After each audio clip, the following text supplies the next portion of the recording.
మమ్మల్ని ప్రేమిస్తున్న మా ప్రియ పరలోకపు తండ్రి, ఎంతవరకు సజీవులుగా మమ్మల్ని కంటికి రెప్పలా మమ్మల్ని కాపాడి ఉన్నావు తండ్రి గారు. ఎందుకో ఈ సమయంలో మొదటి మాటలో మీ దాసుల ద్వారా, మీ కుమారుని ద్వారా గాయ యేసు రక్తము ప్రతి పాపాన్ని క్షమించిందని, యేసు రక్తము లేదే పరిశుద్ధత లేదు అని చదివించావు అయ్యా. ఇదిగో కొన్ని మాటలు నా నోట పెట్టండి నాయన. అవసరమైన మాటలు మాకు దయచేయమని అడుగుచూ ఉన్నాం. దేవా నీకు వందనాలు, తండ్రి గారు వందనాలు. మా ప్రార్థన మీరు ఆలకిస్తున్నారయ్యా, మంచివాడు నాయన. అవునా తండ్రి, మా ప్రార్థన మీరు ఆలకించి అయ్యా మా అందరి కొరకు వచ్చిన మా తండ్రి, ఇదిగో నాయన మీ ప్రేమ, ఇదిగో నాయన కాపుదల, ఇదిగో నాయన మీ ఆశీస్సులను బట్టి ప్రార్థిస్తూ, నీ చిత్తము, నీ కృప, నీ కాపుదలను బట్టి ప్రార్థిస్తున్నా. అవసరమైన మాటలు మా నోటి పెట్టండి నాయన. మీరు మీ బిడ్డలకి ఏ మాటలైతే అవసరమో, వాళ్ళు హృదయము బాగు చేసుకున్న మాటలు, వాళ్ళ మనస్సు బాగు చేసుకున్న మాటలు, వాడి నడబడి బాగు చేసుకున్న మాటలు మా ద్వారాగా అందించండి. వాళ్ళ హృదయాలు కదిలించి మీ కొరకు బ్రతికే భాగ్యాన్ని దయచేసి మహిమ పొందుకోమని త్వరగా రాని అంటున్న యేసయ్య దివ్యనామములో ప్రార్థన చేసి అడిగి వేడుకొనుచున్నాము తండ్రి, ఆమేన్. మంచిది పిల్లరా, దేవుని యొక్క మహాకృపను బట్టి దేవుడు ఈరోజు మనకిచ్చిన అవకాశం మరి ఎంతగానో ఆయనకి మనము రుణబడి ఉన్నాం. ఆయన చేసిన ఉపకారం ఏమిటి? మన వాక్య భాగం అంటే సావాసమును గురించి మనము మాట్లాడబోతున్నాం. సావాసం, ఎవరితో మన సావాసమో ఒకసారి మన బైబిల్లోనికి వెళ్ళిపోద్దాం. అసలు సావాసం ఈరోజు ఎలా ఉంది? మన సావాసము ఎవరితోని, మన సావాసము ఎవరితో ఉండాలి, మన సావాసం అన్నదే దేవుడు మనందరితో మాట్లాడబోతూ ఉన్నాడు. సరైన సావాసం లేకపోతే పాడైపోయే అవకాశం నేను బైబిల్ చెబుతున్న మాట. సావాసం అనగా ఎవరితో? మన సావాసం దేవుడితో ఉండగలిగితే ధన్యుడు అంటుంది బైబిల్. రోజు అనేకమైన సావాసాలు భూమి మీద మనకు ఉన్నాయి, రకరకాల సావాసాలు ఉన్నవి. చాలామంది అంటూ ఉంటారు, మీ సావాసం ఏమిటండి అని అడుగుతారు. మా సావాసం పనాలని చెప్తూ ఉంటాం. మీ సావాసం, మా సావాస పనాల అని చెప్తూ ఉంటాం చావకులుగా మాము అనుకున్నప్పుడు. ఎందుకంటే పైనుంచి మీకు ఏమని వచ్చిద్దా అని చెబుతారు. మాకు అలాంటి సావాసం కాదండి అని చెబుతూ ఉంటాం. ఏమిటి మీ సావాసం? మరి ఎలాంటిది మీ సావాసం? సరైనదేనా మీ సావాసం అని అంటున్నాడు. ఈరోజు మనుషులు విశ్వాసంలోనికి తీసుకుని వెళితే ఆ వాక్యం చెబుతున్నదంటే పిల్లరా, సరైన సావాసం లేకపోతే, సరైన ఆలోచన మీలో లేకపోతే పాడైపోయే అవకాశాలు ఉన్నాయని బైబిల్ చెబుతుంది పిల్లరా. అది సరైన సావాసమా కాదా అన్నది మీరు ఆలోచించుకోవలసిన అవసరత ఉందని బైబిల్ అయితే మనకు చలవిచ్చుతుంది. మన సావాసం మంచిదా చెడుదా? అది ఏంటి ఆ సావాసం? మన సావాసం మనకు ఎవరితో ఉండాలి అని చెబుతున్నాడు. ఎక్కువ శాతము 66 పుస్తకాలతో సావాసము ఉందా అని మనం ఆలోచన చేస్తే ఈరోజు కనపడట్లేదు పిల్లలు. యవన పిల్లలు కనపడలేదు, ఎవరిలోని కూడా కనపడలేదని వాక్యములు అయితే మనకు చలవిచ్చుతుంది. మొదటి మాట చూద్దాం ఒకసారి. సావాసం ఎలాంటి వారితో మన సావాసం ఉండాలో బైబిల్ చెబుతుంది. సామెతల గ్రంథం మీరు తీసి రెడీ చేసుకోండి. సావాసం విషయంలో చాలా జాగ్రత్తగా ఉండాలని బైబిల్ చెబుతుంది. ఒకవేళ సావాసం విషయంలో జాగ్రత్తగా లేకపోతే మోసపోయి అవకాశాలు ఉన్నాయని బైబిల్ చెబుతుంది. సుమి నేనే చెప్తే చెప్పట్లా, బైబిల్ ఏం చెబుతూ అలా మీరు చేయవని బైబిల్ చెబుతున్నమాట మనందరికీ చెబుతున్నది. మనందరికీ ఒక పాఠం ఇది. ఇక్కడ కూర్చున్న వారందరికీ, నాతో సహా మనందరికీ ఒక మంచి పాఠం. ఈ యొక్క మధ్యకాల సమయంలో దేవుడు మనందరితో మాట్లాడుతున్న, మనందరితో, చూస్తున్న వారితో, వింటున్న వారితో కూడా ఒక మంచి సావాసం కలిగి ప్రభు మాట్లాడబోతూ ఉన్నాడు. సొలొమోను ద్వారా ఏం మాట్లాడుతున్నాడో మొదటి మాట. సామెతల గ్రంథము 13వ అధ్యాయము, సామెతల గ్రంథము 13వ అధ్యాయం ఒక్కసారి మీరు ఆలోచించండి. అందరూ తీయండి బైబిల్. 13వ అధ్యాయము 20 వచ్చిన పిల్లరా,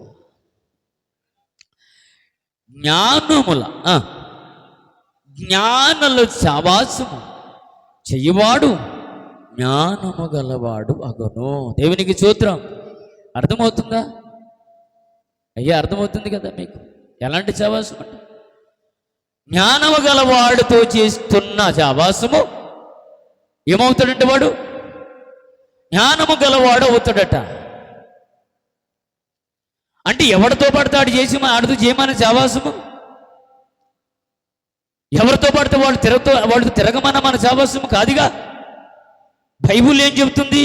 జ్ఞానములు సావాసము చెయ్యువాడు జ్ఞానము గలవాడగును. అవును కదా.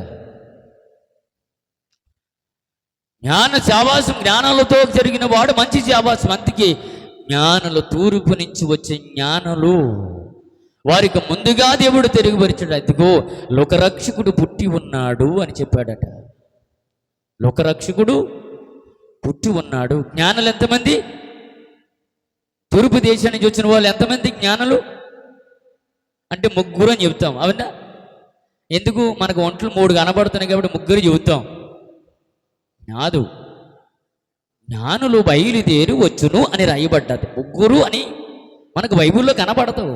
మనకు పాఠం అలా అయిపోతుంది కాబట్టి 3 అని చెప్తాం. జ్ఞానులు వస్తున్నట్టుగా రాయబడ్డది. వారు ఎంతమంది వచ్చారో మనకు అది చెప్పబడ్డది. జ్ఞానులు అని రాయబడ్డది. కనుక నీ సావాసము జ్ఞానులతో తిరిగితే జ్ఞానమైన సావాసం అబ్బుతుంది. మరి కిందనే ఎవరు చెప్తున్నాడు? మళ్ళా మూర్ఖులు సావాసము చెయ్యువాడు ఏమంట? ఊరుకో, తప్పు చదువుతావు, ఎందుకు చెడిపోతారు అని అంటాం కదా. అంటే బైబుల్ ఎందుకు చెప్తుందంటే అందుకే సామెతలు అన్నాడు, తగిన సామెతలని బైబుల్ చెప్తుంది. అందరినీ చెంప మీద బాధేసేది ఏదైనా ఉందంటే బైబిల్ గ్రంథంలో సామెతలు. చిన్న పెద్ద ఎవరిని చూడకుండా బాధేది ఏమైనా ఉందంటే సామెతల గ్రంథం ఒకటే మనకు బాగా దవిడిదివిడిగా కనబడుతూ ఉంటుంది. జ్ఞానులతో తిరిగితే జ్ఞానులు సావాసం అబ్బుతుందట. మూర్ఖుడితో తిరిగితే మూర్ఖులు సావాసం అబ్బుతుంది. అంటే నీ సావాసం ఎవరితో ఉండాలో చివరిగా నువ్వు నేర్చుకోవచ్చు. ఏంటంటే ఎవరితో మనం సావాసం చేయాలి ఎక్కువ, ఎవరితో మన సావాసం ఉండాలో మీకు అర్థం కావాలి. పెద్దవారి సావాసం కూడా బాగుంటుంది, చిన్నపిల్లల సావాసం కూడా బాగుంటుంది, యవన పిల్లల సావాసం కూడా ఇంకా బాగుంటుంది. మామూలు సావాసాలు కాదు, పాడైపోయి సావాసాలు ఇవన్నీ కూడా. ఎప్పుడైనా ఈ గ్రంథాన్ని మనం చదివితే ఎక్కి చేద్దాం, చదవం. ఎందుకని? బాది గ్రంథము సామెతల గ్రంథము కాబట్టి దాని జోలికి మనం వెళ్ళమండి. అందుకే జ్ఞానులు సావాసం చేస్తే మంచిది. ఎక్కడుంది జ్ఞానులు సావాసం అంటే బైబిల్ గ్రంథంలో ఉంది. జాగ్రత్త చూమి అనే ఆలోచనకి వింటున్నారేమో. జాగ్రత్త అనే ఆలోచనకి వినకూడదని బైబిల్ చెబుతున్న మాట. కనుక జ్ఞానులు సావాసం చేస్తే జ్ఞానవంతుడు అవుతాడు.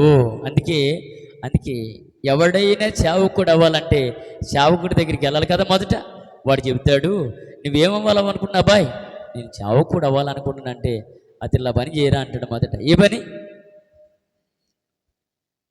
ఏం పని చెబుతాడు?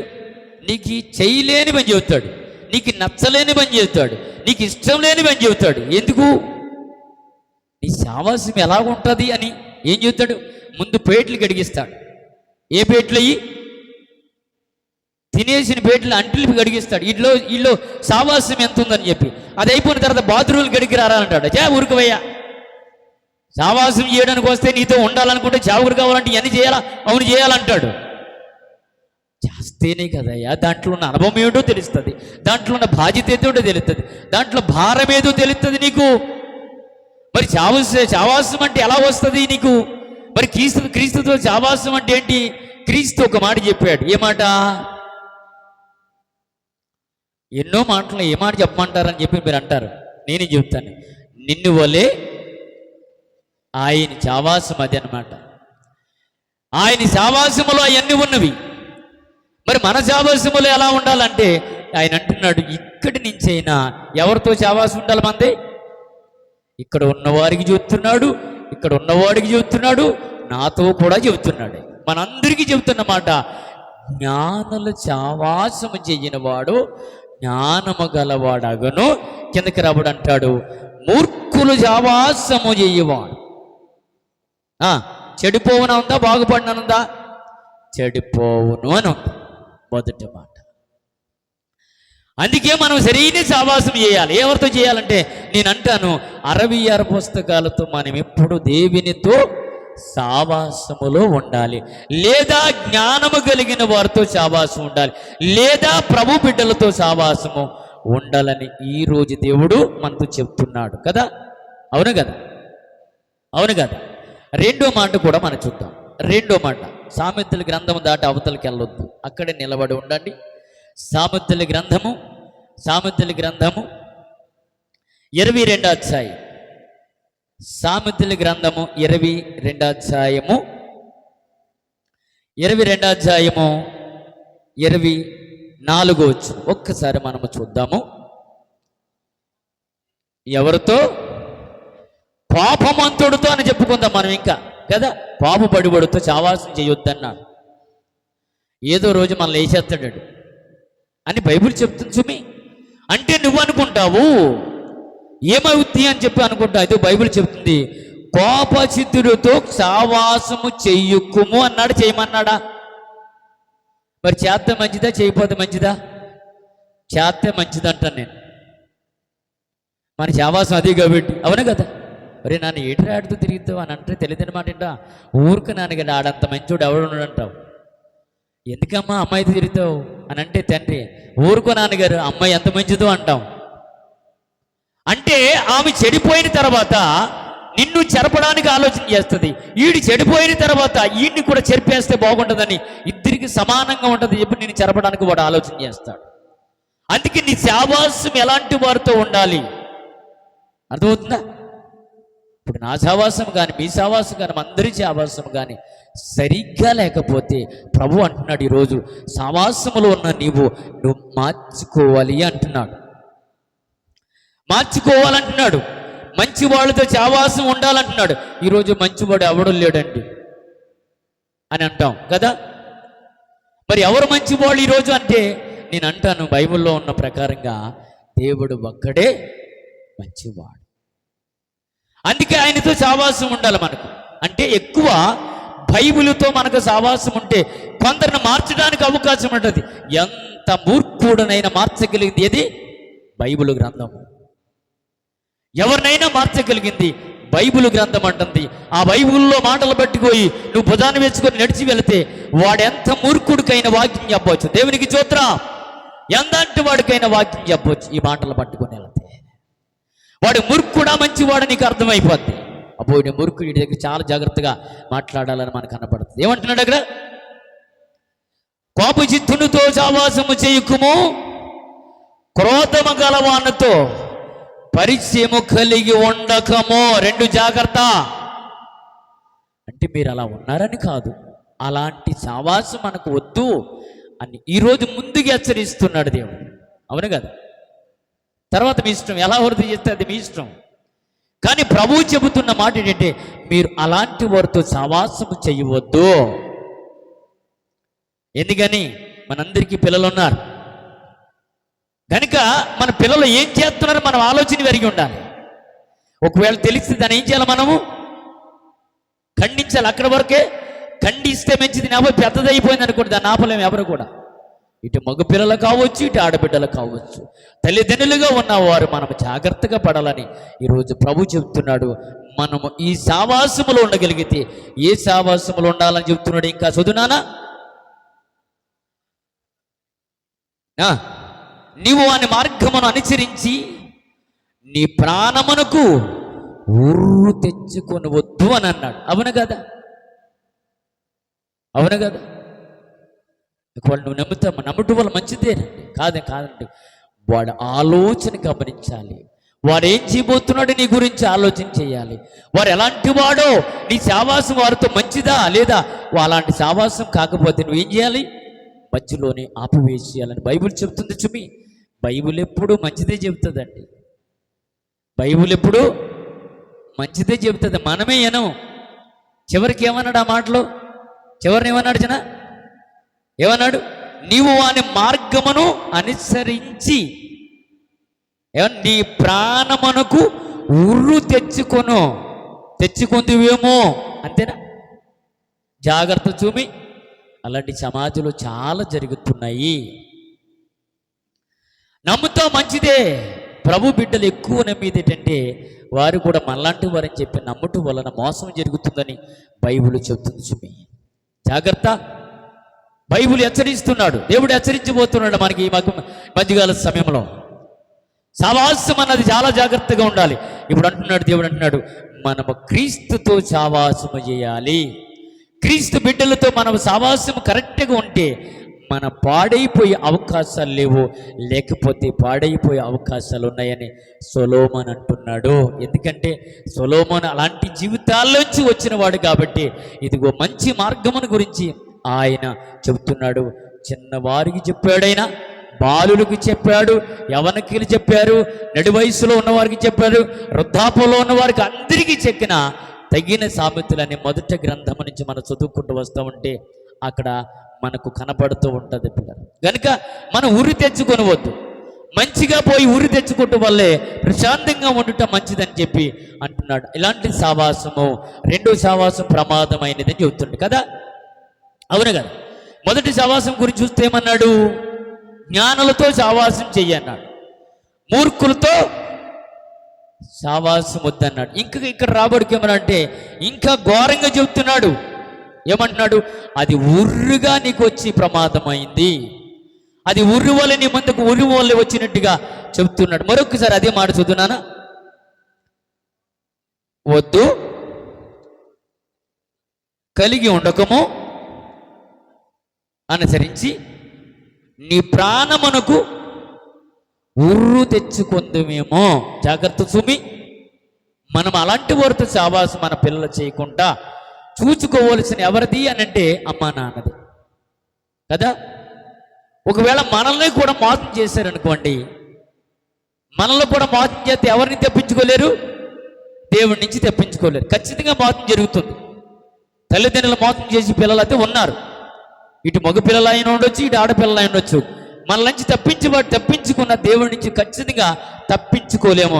మన నుంచి ఒకవేళ తప్పించుకోకుండా మన మాట విన్నట్లయితే వాడు నిజంగా మంచి సావాసంలో ఉంటాడు. లేకపోతే ఈ మాట చెబుతున్నాడు, వాడు ప్రాణమునకు ఉరి అని చెబుతున్నాడు. అంటే ప్రాణం పోయే అవకాశాలు ఉన్నాయి అని చెప్తున్నాడు. జాగ్రత్త సుమి, మంచి సావాసం కలిగి ఉందాం, మంచి సావాసములో నడుద్దాం, ఎక్కువ చేత బైబిల్ మనం చదువుదాం, బైబిల్లో ఉన్న సంగతులు మనం తెలుసుకుంటే ఆ సావాసము నుంచి బయటికి వెళ్ళి అవకాశాలు లేవని బైబిల్ మనకు చెబుతుంది పిల్లలు. ఇంకొక మాట చూద్దాం, అదే సామెతల గ్రంథం 23వ అధ్యాయం. సామెతల గ్రంథంలో నిలబడి ఉండండి. అలాగే 3వ అధ్యాయము మంచిగా మనం చూద్దాం పిల్లరా, మంచిగా మనం చూసి ముందుకు వెళ్ళదు. ఇదే సావాసం చూద్దాం. 23వ అధ్యాయము 20 వచనం. అమ్మ వింటున్నారు కదా, అయ్యా వింటున్నారు కదా, ఏమంటున్నాను, ద్రాక్ష రసము త్రాగి వారితో సావాసం చేయొద్దన్నాడు సుమి. అంటే ద్రాక్షారసం అంటే ఏంట, దాచబోళ్ళ ద్రాక్షారసం అనుకుంటున్నారు గట్టి. ఏంటమ్మ చెప్పు చారి ఎవరు, ద్రాక్షారసము ఎక్కువ తాగి వారితో సావాసం చేయొద్దన్నాడు. ఎందుకని చదువునన్నమాట, ద్రాక్షారసము తాగివారితైనను మాంసము ఎచ్చిగా తినివారితైనను సావాసం చేయకుము.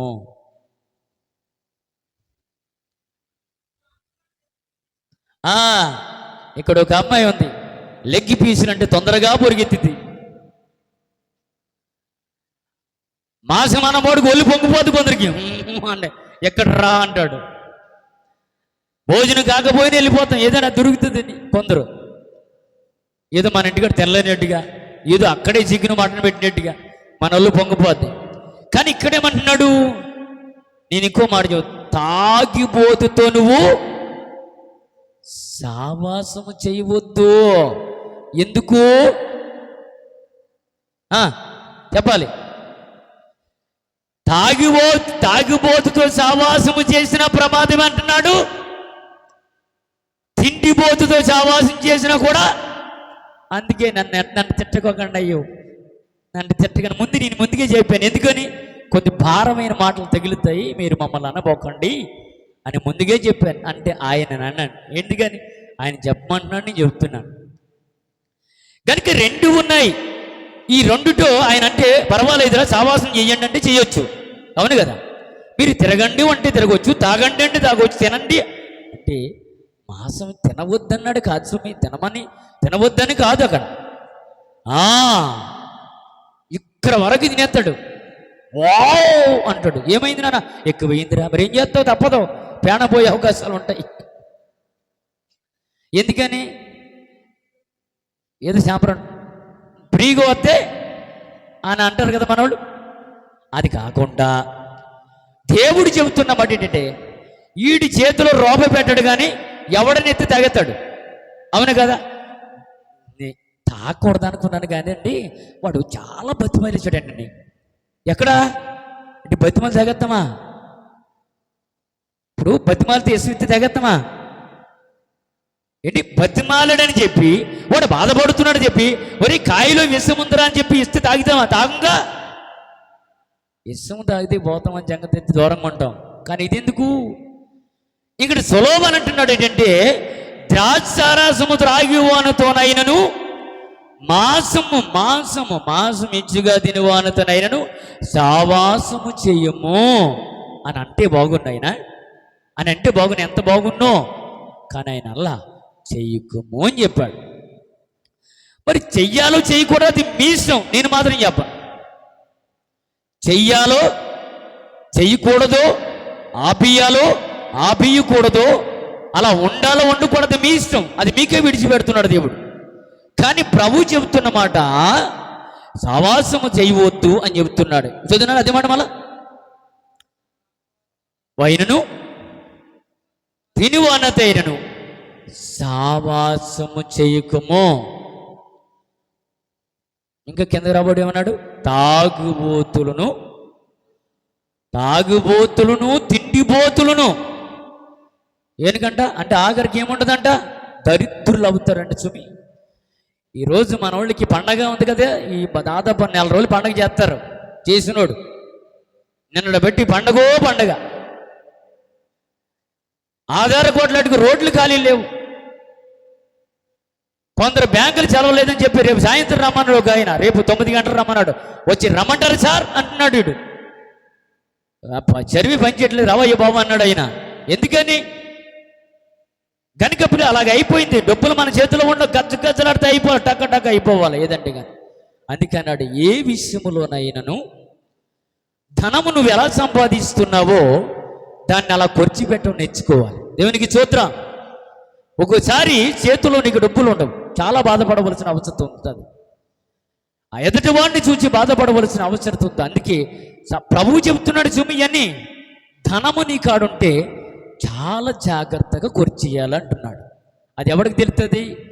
జ్ఞానవంతుడైన వాడికి తెలుస్తుంది. బుద్ధిహీనుడు తెలియదు.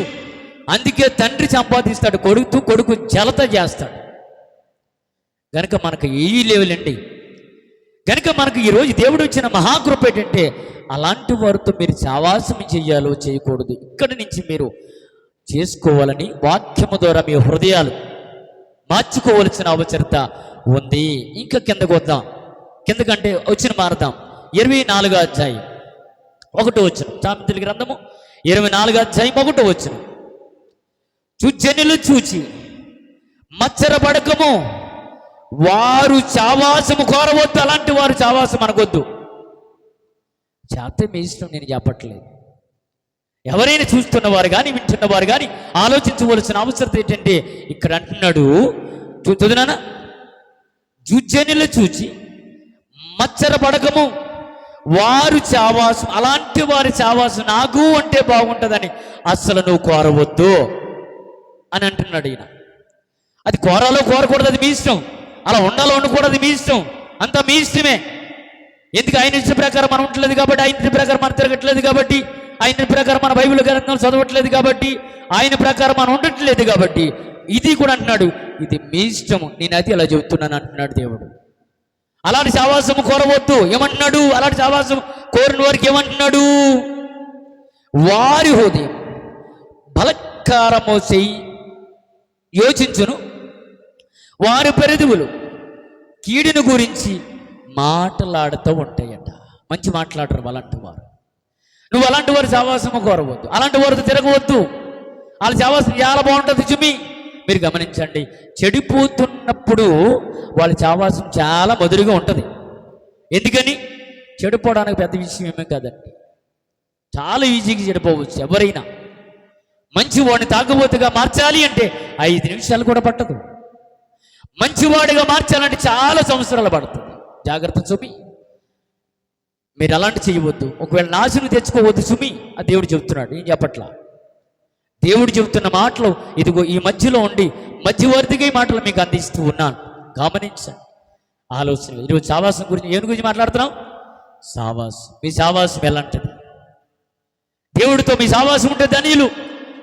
ఇదిగో ఇంతవరకు మనం చూస్తున్న ఒక్కొక్క సావాసము గురించి చూస్తే అన్నీ కూడా భయంకరమైన సావాసాలు మనకు కనబడుతున్నాయి. అలాంటి సావాసము చేయవద్దు అని అంటున్నాడు. చెయ్యాలో చేయకూడదు దేవుడు మీకే విడిచిపెడుతున్నాడు. అలాగే సామెతల గ్రంథం 28వ అధ్యాయం చూద్దాం ఒక్కసారి. సామెతల గ్రంథము 28వ అధ్యాయము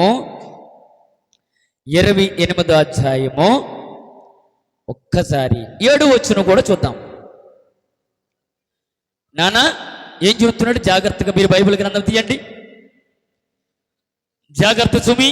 సావాసం, మన సావాసం ఎలా ఉంటుందో. ఒకవేళ సావాసం ఒకవేళ భయంకరమైతే, దేవునికి లచ్చనైన సావాసం అయితే మానేద్దాం, ఈ రోజుని వదిలేద్దాం. ఇదిగో ఇక్కడ చెబుతున్నాడు మళ్ళా సొలొమోను గారు. ఏం చెబుతున్నాడండి? ఉపదేశమును అంగీకరించు కుమారుడు. ఆహా, దేవునికి స్తోత్రం. తండ్రి ఎప్పుడూ మంచి చెబుతాడండి. తల్లి బిడ్డలకి ఎప్పుడు మంచి చెబుతుంది, వింటే మంచిది. అందుకే అంటున్నాడు, ఇక్కడ ఏమన్నాడు? తల్లిదండ్రులు తీసుకుని వచ్చాడు. ఎవరు? సొలొమోను గారు. ఎందుకని? సొలొమోను మాట అన్నాడా లేదా? ఎవరి మాట అన్నాడు? తండ్రి మాట అన్నాడా? తండ్రి ఎవరు? నేను చెప్పాలి. తండ్రి ఎవరు? దావీదు గారు. సొలొమోను మాట ఎంత చక్కగా విన్నాడండి. దగ్గర పిలిచాడు కుమారుని. అయ్యా కుమారుడా, నేను లోకలందరూ మార్గానికి వెళ్ళిపోతూ ఉన్నాను, కనుక నీవు మాత్రం దావీదు చెప్పినట్టుగా సొలొమోను ఎంత చక్కగా విన్నాడండి. ఈరోజు మన పిల్లలు అలా వింటలేదు. మన మీదే తిరగబడుతున్నారు. అవును కదా? అమ్మ మీద తిరగబడతారు, నాన్న మీద తిరగబడతారు. మంచిది కాదండి. దేవుడు ఏమని చెబుతున్నాడండి? ఏం చెబుతున్నాడా? ఉపదేశమును అంగీకరించి కుమారుడు అనగా దానిలో అక్కడ కుమారుడు తీసి కుమార్తె గురించి ఏం పెట్టాలా? కుమారుడిని తీసి పక్కనే పెట్టాలా? కుమార్తెని ఏమని పెడతారు? కుమార్తెని ఏమని పెట్టాలి మనం?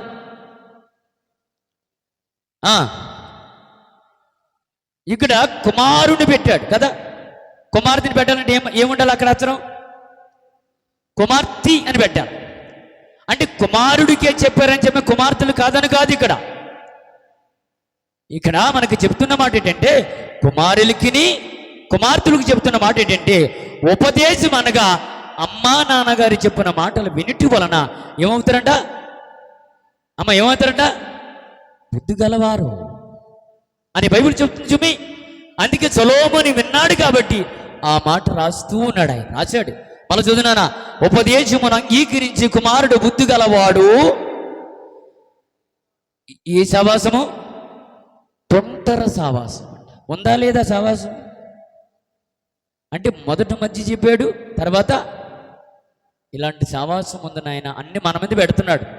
అంటే మీరు ఏం చేయాలో మీకే చెబుతున్నాడు. మీకేం చెబుతున్నాడు? ఏమని? తొంటరు సావాసము చెయ్యువాడు తన తండ్రికి అపకీర్తి తెచ్చును అని రాయబడ్డాడు. అవునా? అది మీ ఇష్టమే. తొంటరులో సావాసం విడిచిపెడతారు, లేకపోతే తొంటరులతో తిరిగి పాడైపోతారు, లేదు మంచి సావాసములో కడిగి దేవుడికి దగ్గర అవుతారు, లేదు దేవుని మాట కాకుండా దూరంగా అయిపోయి తల్లిదండ్రుల మాట కాకుండా తొంటర సావాసములు వెళ్ళిపోతే ఇదిగో ఉర్రు తెచ్చుకున్న అవకాశాలు ఉన్నాయని బైబిల్ చెబుతుంది. చూమి, ఏదైనా మీ ఇష్టమే, ఏదైనా మీరే తేల్చుకోవాలని చెప్పి అంటూ ఉన్నాడు. అందుకే తల్లిదండ్రులు పెట్టాడు. తండ్రి ఉపదేశం అన్నాడు. ఉపదేశమును అంగీకరించి కుమారుడు అన్నాడు. కిందకి రాబోడికి అన్నాడు, తండ్రికి మంచి అపకీర్తి రాకుండా మంచి కీర్తి తేవాలంటే ముందు ఉపదేశాన్ని వింటేనే బాగుంటుందని మంచి మాట చెప్పాడు. అవును కదా? ఇప్పుడు రెండో వాక్యంలోనికి వెళదాం. ఇప్పుడు చివరి గ్రంథంలోకి వెళ్ళిపోదాం. ప్రకటన గ్రంథం పక్కన ఒక గ్రంథం ఉంటుంది, యోహాను రాసిన పక్కన ఉంటుంది యోహాను సువార్త. యోహాను గారు రాసిన సువార్త పత్రిక ఒక్కసారి చూద్దామండి. యోహాను రాసిన పత్రిక చూడండి ఒకసారి. ఆయన ఏమంటున్న ఒక్కసారి మనం చూద్దాము. ఒక్కసారి మనం చూసి ఆయన ఏమంటున్నాడు చూద్దాం. యోహాను రాసిన మొదటి పత్రికలో 1వ అధ్యాయము 6వ వచనం. అందరూ చూద్దాం, బైబిల్ అందరూ చూద్దాం. ఆయనతో కూడా సావాసము గలవారని చెప్పుకొని చీకటిలో నడుస్తామంట. అవును కదా, దేవుడితో నడుస్తున్నామని చెప్పి, ప్రభు బిడ్డలతో నడుస్తున్నామని చెప్పి, దేవుడి సావాసములో ఉంటున్నామని చెప్పుకుంటూ అదే అంటాడు, ఒరే డబ్బా కొట్టకరా అంటాడు. అంతేనా? ఇదిగో ఆయన చెప్తున్నాడు. యోహాను రాసిన పత్రికలో, యోహాను రాసిన మొదటి పత్రికలో ఆయన అంటాడు, ఆయనతో కూడా సావాసము గలవారని చెప్పుకొని చీకటిలో నడిచిన ఎడల అబద్ధమలాడుచు చచ్చమును అనుసరింపకుందుము. ఆ చచ్చమును జరపకుండా ఉంటామట. అంటే ముందు ఏం చేస్తామంట? దయచేసి అలా చేయవద్దు. మనం మొదట ఆయన చెబుతున్నాడంటే ఆయనతో కూడా సావాసం గలవారు చెప్పుకున్న మంచిదే, మనం అలాగే ఉండాలి. ఎప్పుడు కూడా అవునంటున్నాడు, చెబుతున్నాడు. మాట ఏంటంటే, నీ మాట అవును, కాదంటే కాదు. ఈ మాటలో క్రైస్తవుల్లో కనబడుతూ ఉండాలి. క్రైస్తవుల్లో కనబడితే మంచిది పిల్లరా. మనము చీకట్లో నడిచిన వారిగా ఉండకూడదు, మంచి సావాసము కలిగి మన ప్రభు బిడ్డలుగా ఉండాలి. మాటలన్నీ మనం ఎటువంటి సావాసాలు ఉన్నామో, ఎటువంటి సావాసము చేస్తున్నామో, మన సావాసం ఎలాంటిది ఒక్కసారి మీరు పరిశోధన చేసుకోమని ఈరోజు మన కళ్ళ ముందల ఆయన పెడుతున్నాడు. ఎలా కిందకొద్దాం ముగించేద్దాం. అయితే ఆయన ఎలుగులో ఉన్నాడట. దేవునికి స్తోత్రం. మరి ఆయన ఎలుగులో ఉన్నప్పుడు నువ్వు చీకట్లో ఉంటే మంచిదా? మనము కూడా ఎక్కడ ఉండాలి? మనం అందరూ ఎలుగులో ఉండాలి, చీకట్లో ఉండకూడదు. చీకటి అనగా పాపానికి సాదృశ్యం. చీకటి అనగా ఎలుతురి కాదు, చీకటి అనగా పాపానికి దృశ్యం. అది కంటున్నాడు. అయితే ఆయన ఎలుగులో ఉన్న ప్రకారమును మనమును ఎలుగులో నడిచిన ఎడలా నడుద్దాం. ఇక్కడి నుంచి అమ్మ నడిద్దామా? నడపోతే మీ ఇష్టం. కానీ దేవుడు చెబుతున్నాడు ఈ మాటలు, నడమని చెబుతున్నాడు. చివరి మాటలు నడమని చెబుతున్నాడు. ఆయన ఎలుగులో ఉన్నాడట, ఆయన ఎలుగులో నడుస్తున్నాడట. ఆయన ఎలుగులో నడిచిన ప్రకారం మనము కూడా ఎక్కడ నడవాలి? ఎలుగులోనే నడవాలి, చీకట్లో వద్దు చుమి. ఆయన అంటున్నాడు ఆయన ఎలుగులో నడుస్తున్నాడట. ఇదిగో ఆయన నడిచినట్లు మనము కూడా నడవాలి. ఇంకేమంటున్నాడు? మనము అన్యోన్య సావాసము గలవారమని ఉందుము. అప్పుడు ఆయన కుమారుడు అయినా యేసు రక్తం మన పాపాలన్నీ కూడా తీసివేసి మనల్ని శుభ్రంగా చేస్తాడట. మానేద్దామా? మనం మానేసుకుంటే మంచిది. చిన్న మానేద్దామా? ఏ సావాసం చేద్దాం? మనం ఏ సావాసం చేద్దాం? మంచి సావాసం, అన్యోన్య సావాసము గలవారని మోసపోవద్దు. కానీ ఆ సావాసం అలా ఉందాం, ఆ సావాసం అలా బతికేద్దాం, మంచి సావాసం చేద్దామండి. ఈరోజు ఎక్కడ సావాసం మంచి లేవు. ప్రభు దగ్గరే మనకు మంచి సావాసం, ప్రభు బిడ్డలతోనే మనం తిరిగితే మంచి సావాసం మనకు అబ్బుతుంది. అది అన్న ఎలాంటి వారితో సావాసం తెలుసా? జ్ఞానము కలిగిన వారితో మన సావాసం ఉంటే జ్ఞానం గలవారు అవుతాం. లేకపోతే మూర్ఖులు సావాసం చేస్తే మూర్ఖుల తయారవుతాము అని బైబిల్ గ్రంథములో మనకు దేవుడు ఈ మధ్యకాల సమయంలో హెచ్చరిస్తూ ఉన్నాడు. గమనించండి, ఆలోచన ఎరగండి. ఎన్న మాటలన్నీ కూడా మీ కళ్ళ ముందలు ఉన్నాయి, లేఖనాలు మీ కళ్ళ ముందలు పెట్టాడు దేవుడు. ఎలా చెయ్యాలో, ఎలా ఉండాలో, ఏ సావాసములో ఉండాలో, ఏ సావాసంలో ఉండకూడదు తేల్చుకోవలసిన మీరే ఆలోచించాలని ఈ మాటలన్నీ కూడా మనందరి నికటలో దేవుడు దీవించునుగాక. ఆమె తలలు వంచినట్లయితే ప్రార్థన చేద్దాం. మమ్మల్ని ప్రేమిస్తున్న మా ప్రియ పరలోకపు తండ్రి, ఎంతవరకు నాయనా మంచి సావాసమును గురించి మాకు వినిపించారయ్యా. అవును, మా సావాసం ఎలాంటిది? ఈరోజు మాకు నేర్పించారు. ఎటువంటి వారితో సహవాసము చేస్తే బాగుంటుందో, అన్యోన్య సహవాసము గలవారని చెప్పుకుంటూ ఇదిగోనైనా చీకటిలో నడిచిన వారిగా ఉన్నాం. ఆ మాటలో మీ బిడ్డలు కళ్ళ ముందలు పెట్టారయ్యా. వారు ఎలా ఉండాలో, ఎలా ఉండకూడదు, ఏ సహవాసములో ఉండాలో, ఏ సహవాసములో ఉండకూడదు, ఎవరితో సహవాసము చేయకూడదు, ఎవరితో సహవాసము చెయ్యాలో ఈరోజు మాకు నేర్పించారు నాయన. ఇదిగో మీ కళ్ళ ముందాలు మీ బిడ్డలకు నేర్పించారు. వారు ఎలా ఉండాలో, ఎలా ఉండకూడదు ఆ మాటలు అంటే వాళ్ళకి అప్పచెప్పారు నాయన. నిజమే, మేము ఆలోచిస్తున్నాం సరైన సహవాసం చేయడానికి. నీ కృప మాకు తోడుగా ఉంచండి, నీ ప్రేమ మాకు తోడుగా ఉంచమని కోరుకుంటూ మా ప్రార్థన బిడ్డలకు దీవెన. ఎందరో మీ పిల్లలు వింటూ వస్తూ ఉంటారు, వారు కూడా మంచి సహవాసం కలిగిన వారు ఉండటానికి సహాయం చేసి మహిమ పొందుకోమని మా ప్రార్థనలోనైనా వింటున్న వారికి, చూస్తున్న వారికి దీవెన ఆశీర్వాదాలు కలిగి చేసి మహిమ పొందుకోమని త్వరగా రానయ్యుంటున్న యేసయ్య దివ్యనామంలో ప్రార్థన చేసి అడిగి వేడుకొనుచున్నాము తండ్రి. ఆమె. అందరికీ వందనాలు.